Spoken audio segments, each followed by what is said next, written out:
Hello बच्चों, मुझे उम्मीद है आप सभी अच्छे होंगे। मैं Akash from Learno Hub, a free learning platform जहां पर आप सीख सकते हो physics, chemistry, maths, biology absolutely for free only at learnohub.com।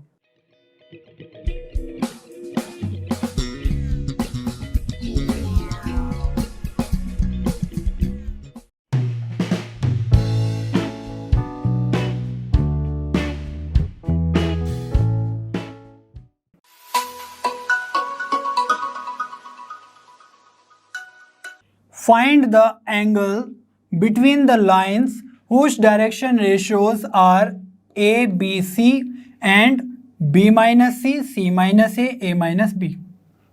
तो यहाँ पर हमें टू लाइंस के डायरेक्शन रेशियोज गिवन है, तो उसका एंगल फाइंड आउट करने के लिए हमारा एक सिंपल फॉर्मूला है, वही cos theta equals to mod लगा देंगे और न्यूमरेटर में क्या आएगा a1 a2 plus b1 b2 plus c1 c2 और डिनोमिनेटर में रूट के अंदर a1 का स्क्वायर प्लस b1 का स्क्वायर प्लस c1 का स्क्वायर और a2 का स्क्वायर प्लस b2 का स्क्वायर प्लस c2 का स्क्वायर। ठीक है, तो ये हो गए हमारा एंगल। तो यहाँ पर जो हमारा a1 b1 c1 है वो तो ये है a1 b1 c1 और ये a2 b2 c2। चलिए मैं लिख देता हूँ, जो फर्स्ट लाइन है उसके जो डायरेक्शन रेशियोज हैं a1 b1 और c1। ठीक है, और ये है a2 b2 और ये c2। तो चलिए ये सारी वैल्यूज पुट कर देते हैं अब इसमें। कोस थीटा इक्वल्स टू क्या होगा, a1 की जगह पुट करेंगे a और a2 की जगह क्या पुट करेंगे b माइनस c। ठीक है, प्लस b1 की जगह क्या पुट करेंगे b और b2 की जगह क्या पुट करेंगे c minus a। Similarly c1 की जगह क्या पुट करेंगे c और c2 की जगह पुट करेंगे हम a माइनस b। ठीक है, और ये रूट के अंदर आ जाएगा a1 स्क्वायर मीन्स a का स्क्वायर प्लस b का स्क्वायर प्लस c का स्क्वायर, है ना, सिंपली इनके स्क्वायर्स। और सेकेंड रूट के अंदर आ जाएगा उन तीनों के स्क्वायर्स, तो b माइनस c का square plus c minus a का square plus a minus b का स्क्वायर।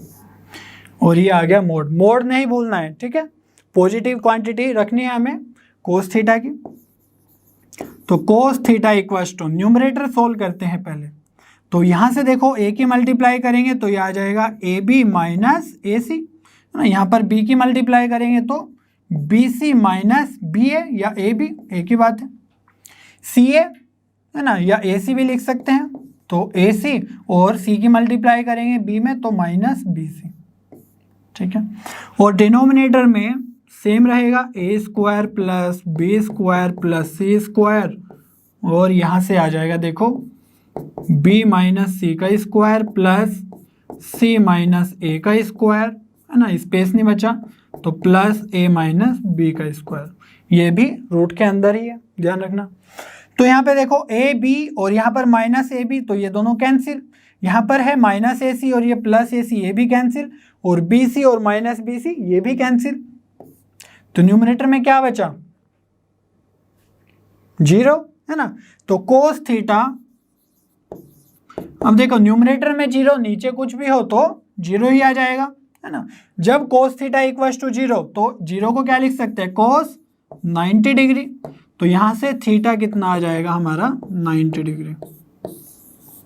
और 90 डिग्री का क्या मतलब है, पूछा यही था कि एंगल कितना है, तो चलो 90 डिग्री है, बट 90 डिग्री का मतलब है कि ये दोनों लाइंस जिसके डायरेक्शन को रेशियोज हैं वो दोनों लाइंस हमारी परपेंडिकुलर है। ठीक है, find the equation of a line parallel to x axis and passing through the origin. तो हमें वो लाइन बतानी है जो ओरिजिन से पास कर रही है, दैट मीन्स जो x1 y1 z1 होंगे वो 0 0 0 हो जाएंगे और जो x एक्सिस के पैरेलल हैं। ठीक है, तो इस इंफॉर्मेशन से हमें क्या मिल जाएगा, पैरेलल टू x एक्सिस से हम कैलकुलेट कर सकते हैं डायरेक्शन एंगल्स। ठीक है, तो डायरेक्शन एंगल्स क्या होंगे, अब x एक्सिस के पैरेलल है कोई लाइन तो उसका x एक्सिस से डायरेक्शन एंगल कितना होगा 0 डिग्री। ठीक है, क्योंकि वो एक्स एक्सिस के पैरेलल है। और अदर एक्सिस के साथ मीन्स वाई एक्सिस के साथ कितना बनाएंगे, दैट मीन्स बीटा कितना होगा 90 डिग्री, और गामा मीन्स जेड एक्सिस के साथ उसका एंगल कितना होगा, वो भी 90 डिग्री। ठीक है, कैसे होगा, चलिए एक थोड़ा सा प्लॉट कर लेते हैं हम। सपोज ये एक्स एक्सिस है, ये वाई एक्सिस है और ये जेड एक्सिस है बोर्ड के बाहर। तो अगर कोई लाइन एक्स एक्सिस के साथ पैरेलल है, समथिंग लाइक दिस, तो देखो पैरेलल है तो उनका जो एंगल है बिटवीन देम वो होगा 0 डिग्री, है ना। या ये बोल सकते हैं कि वो लाइन एक्स एक्सिस के साथ कितना एंगल बना रही है, वो होगा 0 डिग्री। और वाई एक्सिस के साथ देखो ये ओरिजिन है और ये वाई एक्सिस है ना, तो वाई एक्सिस के साथ कितना बन रहा है 90 डिग्री।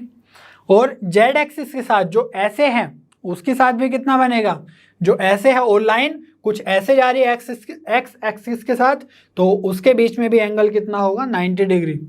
और एक बात और बोली गई है कि वो ओरिजिन से पास कर रही है, ठीक है, तो हमारी लाइन ये ना होकर ये होगी कुछ जो ओरिजिन से पास कर रही है और एक्स एक्सिस के साथ एक्सिस के पैरेलल है ना, कुछ ऐसी लाइन होगी।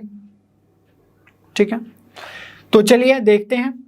अब हमारा अल्फा इक्वल्स टू 0 है तो एल क्या होगा, मीन्स एल क्या होता है डायरेक्शन कोसाइन, तो इसमें कोस लगा दो, कोस अल्फा, तो कोस 0 और कोस 0 कितना होता है 1। सिमिलरली एम कितना हो जाएगा कोस बीटा, है ना, बीटा में कोस लगा दो तो कोस बीटा मीन्स कोस 90 और कोस 90 कितना होता है 0। सिमिलरली एन आ जाएगा कोस गामा मीन्स कोस 90 मीन्स 0।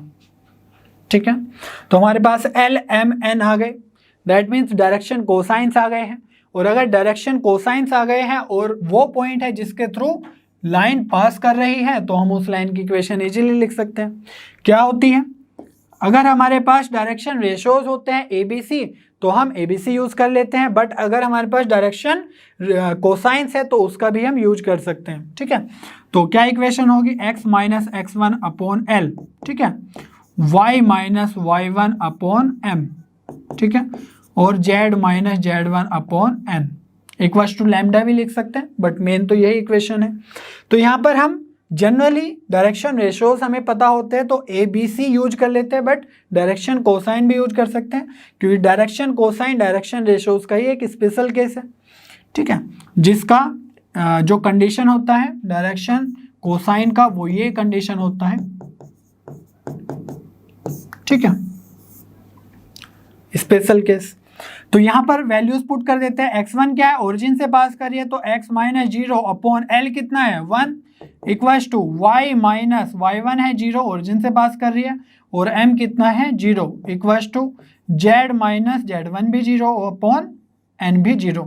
तो यहाँ से आ जाएगा 0 0 लिखने की जरूरत तो है नहीं, तो x upon 1 equals to y upon 0 equals to z upon 0। तो ये हमारी उस लाइन की इक्वेशन आ गई जो ओरिजिन से पास कर रही है and parallel to x axis. ठीक है, तो इस तरीके से हम फाइंड आउट कर लेंगे। अगर बोला जाता है कि वाई एक्सिस के पैरेलल हैं तो बीटा हो जाता है 0 और अल्फा 90 और गामा भी 90, तो उसे करस्पॉन्डिंग हम LMN कैलकुलेट कर लेते हैं और फिर लाइन की इक्वेशन फाइंड आउट कर लेते हैं। ठीक है, चलिए बच्चों क्वेश्चन नंबर 6 सॉल्व कर लेते हैं। If the lines x minus 1 by minus 3 equals to y minus 2 by 2k, z minus 3 by 2 and second line is here are perpendicular, find the value of k। तो यहां पर हम देख सकते हैं कि दोनों लाइंस की इक्वेशन कार्टेशियन फॉर्म में है ना, तो इसमें हम डायरेक्शन रेशियोज फाइंड आउट करेंगे और उसमें परपेंडिकुलर की कंडीशन लगा देंगे, जो हम लास्ट क्वेश्चंस में देखते ही आ रहे परपेंडिकुलर क्वेश्चन कंडीशन। ठीक है, तो अब देखो यहाँ पर डायरेक्शन रेशियोज डायरेक्टली लिखने के लिए हमें क्या देखना होता है, पहले x का कोफिशिएंट, y का z का कोफिशिएंट 1 होना चाहिए। ठीक है, तो अगर कोफिशिएंट्स 1 है तो जो भी डिनोमिनेटर में लिखा हुआ है वही हमारे डायरेक्शन रेशियोज होते हैं। ठीक है, तो सपोज ये लाइन है L1 और ये लाइन है L2। ठीक है, तो डायरेक्शन रेशियोज ऑफ L1 क्या हो जाएंगे, ये आ जाएगा A1 इक्वल्स टू -3, ठीक है, B1 equals to 2K, C1 equals to 2। Similarly direction ratios of L2 क्या आ जाएगा, यहाँ से आ जाएगा A2 equals to 3K, B2 equals to 1 और C2 इक्वल्स टू -5। तो ये आ गए हमारे इन दोनों लाइंस के डायरेक्शन रेशियोज। अब परपेंडिकुलर की कंडीशन लगानी है तो वो तो आपको पता ही है, फॉर परपेंडिकुलर क्या होता है, A1 A2 plus B1 B2 plus C1 C2 equals to 0। Clear है। अब ये सारे वैल्यूज पुट कर देते हैं। A1 की जगह -3, A2 की जगह 3K प्लस B1 की जगह 2K, B2 की जगह 1 प्लस C1 2 और C2 कितना है -5 इक्वल्स टू 0। तो जब ये बोला जाए कि परपेंडिकुलर शो करो तो तब हम 0 लेकर नहीं चलते हैं, तब हम लेफ्ट हैंड साइड ही ये इतना ही लेकर चलते हैं और 0 के इक्वल आ गया तो हम बोल देते हैं परपेंडिकुलर है। बट यहाँ पर K की वैल्यू फाइंड आउट करनी है तो यहाँ पर हम फुल कंडीशन लेके चलेंगे। और देखो आप यहाँ पर देख ही पा रहे हो कि K में एक इक्वेशन बन गई है, यहाँ से हमारी K की वैल्यू आ जाएगी। ठीक है, तो चलिए सोल्व करते हैं। -3 इंटू 3K तो -9K, 2K इंटू 1 तो +2K और यहाँ से 2 इंटू -5 तो -10 इक्वल्स टू 0। ठीक है, तो -9K प्लस 2K तो ये आ जाएगा -7K और -10 को राइट हैंड साइड ले जाएंगे तो 10 आ जाएगा। करेक्ट, तो K आ जाएगा यहाँ से 10/7 और माइनस भी है तो -10/7 हमारी K की वैल्यू आ जाएगी जो हमें फाइंड आउट करनी थी। सिंपल था ना एकदम। Find the shortest distance between lines R vector equals to 6i + 2j + 2k plus lambda i - 2j + 2k and R equals to -4i - k plus mu 3i - 2j - 2k। तो यहाँ पर हमें इन two lines के बीच का shortest distance find out करना है, तो इनको नेम दे देते हैं ताकि आइडेंटिफाई करना इजी हो जाए सभी चीज़ों को। तो ये सपोज A1 वेक्टर है प्लस लैम्डा ये सपोज B1 वेक्टर है। ठीक है, सिमिलरली ये सपोज A2 वेक्टर है प्लस ये सपोज B2 वेक्टर है।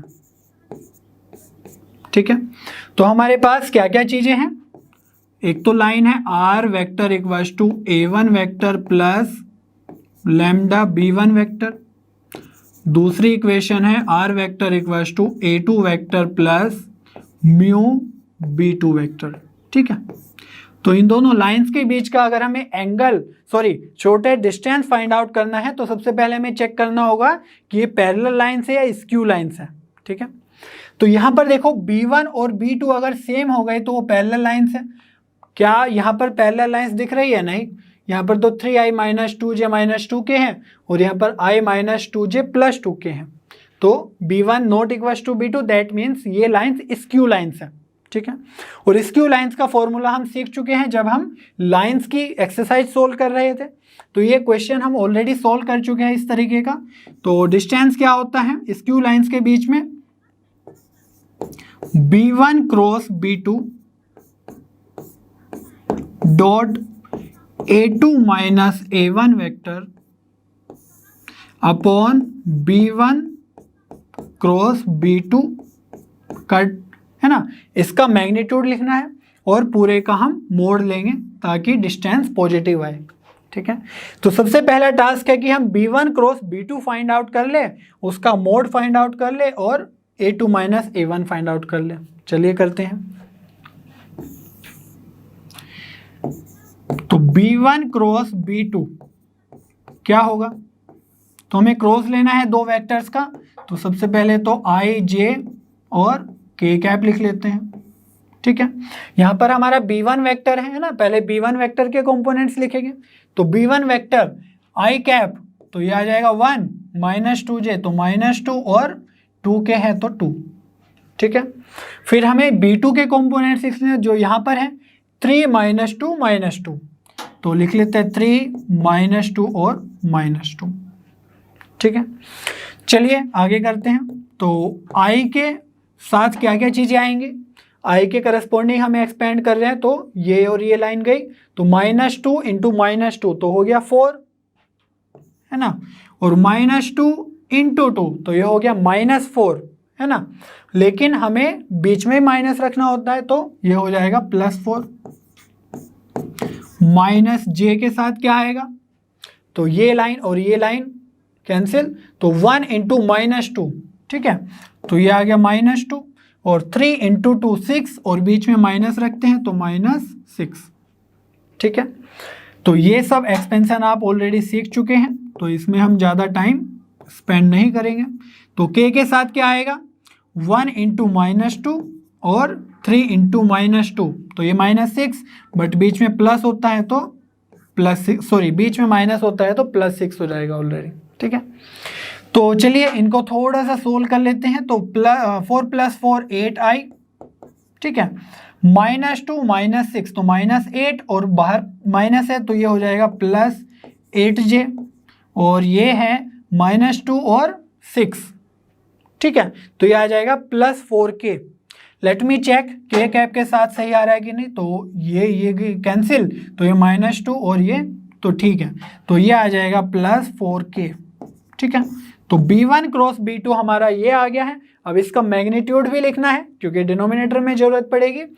तो B1 क्रॉस B2, इसका मैग्नीट्यूड कैसे निकालेंगे, जो भी कंपोनेंट्स है उसके स्क्वायर्स को ऐड करना और फिर रूट करना है। तो 8 का स्क्वायर 64, अगेन 8 का स्क्वायर 64, अगेन 4 का स्क्वायर 16, ठीक है।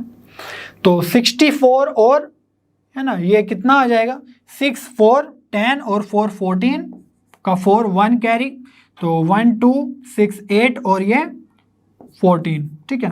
तो रूट के अंदर आ गया है 144, और रूट ऑफ 144 कितना होता है, 12, ठीक है। तो ये भी आ गया हमारे पास मोड ऑफ दिस, है ना, या बोले कि magnitude of this B1 cross B2। अब हमें फाइंड आउट करना है A2 माइनस A1, तो A2 vector minus A1 vector. चलिए देखते हैं। तो A2 वेक्टर तो अपना यहां पर है, क्या है, -4i cap minus k cap, और A1 वेक्टर है 6i प्लस 2j और प्लस 2k, ठीक है। चलिए ये है 4i कैप और ये है ना, ये -4i कैप और ये है -6i, क्योंकि माइनस से मल्टीप्लाई होगी तो ये सारे के सारे टर्म्स नेगेटिव हो जाएंगे। तो -4 -6 तो -10i, करेक्ट। और यहाँ पर j का कोई कंपोनेंट तो है ही नहीं, तो जो यहाँ पर है बस वही काम का है। तो 0 मान लेते हैं, 0 और ये माइनस है और ये 2j, तो 0 माइनस 2j, तो कंपोनेंट आ जाएगा, मीन्स टर्म आ जाएगा -2j। और यहाँ पर है -k और यहाँ पर बीच में माइनस और -2k, तो ओवरऑल हो जाएगा -3k, ठीक है। यहाँ पर आप इस पे यहाँ पर ओपन करके ब्रैकेट को तब भी सोल्व करेंगे, है ना, थोड़ा अगर कैलकुलेशन में मिस्टेक हो रहा है तो फिर भी यही आएगा। प्रैक्टिस करो कि हम कुछ स्टेप्स मिस कर सके ताकि एग्जाम में हमें हेल्पफुल रहे, टाइम कम लगे चीज़ों में, ठीक है। तो A2 माइनस A1 वेक्टर भी लिख लिया, B1 क्रॉस B2 भी आ गया है। चलिए तो डिस्टेंस फाइंड आउट कर लेते हैं बिटवीन स्क्यू लाइंस। तो B1 क्रॉस B2 है हमारा 8i cap plus 8j cap और प्लस 4k कैप, ठीक है। किसके साथ डॉट लेंगे, A2 माइनस A1 के साथ, तो ये है -10i कैप -2j कैप, ठीक है, -3k कैप, और डिनोमिनेटर में आ जाएगा मैग्नीट्यूड। तो मैग्नीट्यूड कितना आया था, 12, और बाहर आ जाएगा हमारा मॉड्यूलस। तो D इक्वल्स टू, अब देखो डॉट लेना है, डॉट प्रोडक्ट दो वेक्टर्स का, बहुत ही आसान है। क्या करेंगे, कंपोनेंट वाइज मल्टीप्लिकेशन कर देंगे। 8 की होगी -10 के साथ तो -80, और 8 की होगी, है ना, -2 के साथ तो -16, और यहाँ पर 4 की मल्टीप्लाई होगी -12 के साथ, और नीचे भी क्या है 12, बट यहाँ पर लेना है मोड, ठीक है। अब इनको ऐड कर देते हैं, सारे के सारे नेगेटिव टर्म्स है न्यूमरेटर में, तो ये कितना आ जाएगा, देखो 80 के साथ 16 के करेंगे तो ये हो जाएगा 96, और ये आ जाएगा 2 के ऐड करेंगे 98, और 10 भी है तो 108, ठीक है, अपॉन 12। तो आप बोलोगे माइनस कहाँ पे चला गया, क्योंकि ये तो सारे माइनस थे, तो हमने डिटर्मिनेंट मॉड्यूलस है तो उसके कारण हमने पॉजिटिव नंबर ही लिया है। ठीक है, तो यहाँ पर 12 से अगर 108 को आप डिवाइड करेंगे 9 टाइम्स जाएगा, तो डिस्टेंस कितना आ गया है दोनों लाइंस के बीच में, 9 यूनिट्स। ठीक है, तो इस तरह के क्वेश्चन हम ऑलरेडी सोल्व कर चुके हैं, तो कोई भी दिक्कत नहीं आनी चाहिए आई थिंक। तो फिर से मैंने पूरा डिटेल में एक्सप्लेन किया है प्रोसेस कैसे करते हैं। कोई भी क्वेश्चन एग्जाम में डिस्टेंस का गलत नहीं होना चाहिए आपका। ठीक है, find the vector equation of the line passing through the point 1 2 -4 and perpendicular to the two lines. तो यहां पर हमारे पास टू लाइन्स है इन कार्टेशियन फॉर्म। ठीक है, तो हमें लाइन की इक्वेशन लिखनी है और इस पॉइंट से पास कर रहे हैं, दैट मीन्स हम लिख सकते हैं R vector equals to A vector plus lambda B vector. तो ए वेक्टर तो हम इजीली लिख लेंगे, इसका पोजीशन वेक्टर लिखना है सिर्फ। और अगर हम बी की बात करें, दैट मीन्स इस लाइन को जिसके पैरेलल हमें ड्रॉ करना है वो वेक्टर, तो उसके लिए कंडीशन गिवन है कि ये लाइन जो है परपेंडिकुलर है इन दोनों लाइंस के। तो इन दोनों लाइंस के जो डायरेक्शन रेशियोज हैं, अगर हम उनका क्रॉस प्रोडक्ट ले ले तो क्या होगा, मान लो ऐसे कोई टू लाइन्स है तो उसका एक परपेंडिकुलर मिल जाएगा हमें, क्रॉस प्रोडक्ट से दोनों का परपेंडिकुलर वेक्टर मिलेगा, है ना। और हमें बोलेगा कि वो जो लाइन है वो इन दोनों के परपेंडिकुलर है, तो वो भी परपेंडिकुलर और इनका भी मिला परपेंडिकुलर, तो ये दोनों वेक्टर्स पैरेलल आ जाएंगे। ठीक है, दैट मीन्स कहने का मतलब ये है कि इनके डायरेक्शन रेशियोज का अगर हम क्रॉस प्रोडक्ट ले तो वही हमारा बी वेक्टर आ जाएगा। ठीक है, तो आई वेक्टर, आई कैप, जे कैप और के कैप। और यहां पर अगर आप ध्यान से देखो तो जो डिनोमिनेटर में लिखा हुआ है उसको हम डायरेक्शन रेशियोज बोलते हैं, बट एक कंडीशन पे कि जो न्यूमरेटर है उसमें हमारा जो एक्स वाई जेड का कोफिशिएंट है वो 1 होना चाहिए, अगर नहीं है तो उसको बनाना होगा 1। ठीक है, तो ऐसे ट्रांसफॉर्मेशन पे भी क्वेश्चंस हम कर चुके हैं। तो यहां पर देख रहे हो कि एक्स वाई जेड के सभी के कोफिशिएंट 1 ही है, तो इसीलिए जो डिनोमिनेटर में है वही हमारे डायरेक्शन रेशियोज हो जाएंगे। ठीक है, 7, यहां से आएगा 3, 8 और -5। ठीक है, तो बी वेक्टर हमारा क्या आएगा, चलिए देख लेते हैं, थोड़ा एक्सपेंड करते हैं। तो फर्स्ट रो के अबाउट अगर एक्सपेंड करें तो आई कैप, तो इसके मल्टीप्लाई में क्या आएगा, ये और ये कैंसिल, तो -16 इंटू -5 तो ये हो जाएगा +80, है ना। और -8 इंटू 7 तो ये हो जाएगा 56, माइनस जे कैप, तो ये और ये कैंसिल, तो 3 - 5, है ना, तो ये हो जाएगा -15 और 7 इंटू 3 तो -21। सिमिलरली के कैप का कोफिशिएंट क्या होगा, तो ये और ये गया, तो 3 इंटू 8 तो ये हो जाएगा 24 और माइनस है बीच में, और 3 इंटू -16 तो ये हो गया -48 और बीच में हमारा माइनस है ऑलरेडी, तो ये आ जाएगा +48। ऑलराइट, तो बी वेक्टर कितना आ जाएगा देख लेते हैं, 80 - 56 तो 56 और 4 60, तो ये आ गया 24 आई कैप। यहाँ पर देखो दोनों माइनस माइनस में तो ऐड होंगे, तो 5 1 6 और 2 1 3 तो 36, और माइनस का 36 और माइनस जे बाहर है तो प्लस का 36 जे। ठीक है, और यहाँ पर 24 और 48। ठीक है, तो इसको एक बार और चेक कर लेते हैं, तो के को कैलकुलेट किया तो ये और ये कैंसिल, तो 3 8 जा 24 और -3 इंटू -16 तो 48। ठीक है, तो इनको ऐड करेंगे तो कितना आ जाएगा देख लेते हैं, 8 4 12 और 4 2 6 7 तो 72 के कैप आ गया हमारा, ये आ गया हमारा बी वेक्टर। तो चलिए यहाँ पर ए वेक्टर भी फाइंड आउट कर लेते हैं। तो पोजीशन वेक्टर कैसे होगा, मान लो ये ए वेक्टर है और ओरिजिन तो हमारा है 0,0, तो ए की position with respect to O वही हमारा पोजीशन वेक्टर हो जाएगा ए का। तो यहाँ से आ जाएगा 1 - 0i that means I cap, +2 - 0 that means 2 J cap, -4 के कैप। तो पोजीशन वेक्टर भी आ गया है। तो चलिए लाइन की इक्वेशन लिख लेते हैं तुरंत। तो यहाँ से आ जाएगी आई वेक्टर +2 जे वेक्टर -4 के वेक्टर। ठीक है, प्लस क्या लिखते हैं लैम्डा, और बी वेक्टर वो तो हमारा यहाँ पर है, तो कितना है 24i + 36J प्लस 72K। ठीक है, तो अब यहाँ पे देखो आपकी, यहाँ पर आप कॉमन ले सकते हैं, है ना। तो यहाँ से आ जाएगा 12 कॉमन, तो ये भी 24 है, तो 12 से डिवाइड होके 2 बचेगा, ये 3 बचेगा और ये 6 बचेगा। ठीक है, तो 12 कॉमन ले लेते हैं, तो R वेक्टर आ जाएगा I cap plus 2J cap minus 4K cap, और 12 कॉमन लेंगे तो 12 लैम्डा, तो यहाँ से आ जाएगा 2I cap plus 3J cap plus 6K cap. ठीक है, तो अब देखो जो ये 12 लैम्डा है, इसको एक नया पैरामीटर एज्यूम कर सकते हैं हम, क्या, म्यू मान लेते हैं इसको। तो R वेक्टर यहाँ से आ जाएगा I cap plus 2J cap minus 4K cap plus mu 2I plus 3J plus 6K, है ना। ये आ गई हमारी लाइन की इक्वेशन जो इस पॉइंट से पास कर रही है और इन दोनों लाइंस के परपेंडिकुलर है। अब देखो अगर हम इस आंसर की बात करें तो ये बिल्कुल ठीक है। ठीक है, आपका ये वाला आंसर भी बिल्कुल ठीक है, अगर आप इतना भी छोड़ देंगे फुल मार्क्स मिलेंगे, और इतना भी बिल्कुल ठीक है। ठीक है, बट ये थोड़ा ज़्यादा बेटर दे रहा है, और यहाँ पर हम म्यू एज्यूम कर लेते तो यहाँ पर शायद लैम्डा एज्यूम कर लेते हैं। ठीक है, और गामा भी एज्यूम कर सकते हैं, बट गामा तो डायरेक्शन एंगल्स के लिए होता है, बट यहाँ पर आप थोड़ा सा ट्रांसफॉर्मेशन खुद से कर सकते हैं, बिल्कुल सही आंसर है सारे के सारे। ठीक है बच्चों, इसी के साथ हमारी मिसलेनियस एक्सरसाइज कंप्लीट हो चुकी है और 3 डायमेंशनल ज्योमेट्री का चैप्टर भी कंप्लीट हो चुका है।